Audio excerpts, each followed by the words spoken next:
We briefed President Farmajo on our findings and emphasized the urgent need to resume dialogue. We and international partners stand ready to support this as required.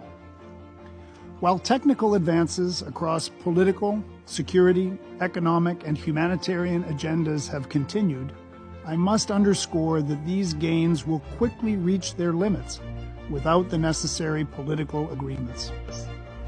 The deployment of SNA troops to a politically motivated offensive in the Gedo region of Jubaland is unacceptable and diverts resources from the agreed roadmap for security operations. It is imperative that the federal government and the federal member state security services focus on combating al-Shabaab rather than engaging in armed conflict with each other to resolve political disputes. We call on President Farmajo to end the Somali National Army offensive in Gedo. We are concerned that a divided Galmudug with multiple claims to leadership will be harder to govern, and compromise must be made to avoid the risk of instability and conflict.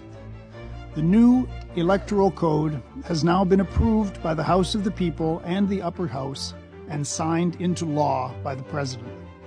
While an important step, the new law regrettably does not address many outstanding questions necessary to implement the code.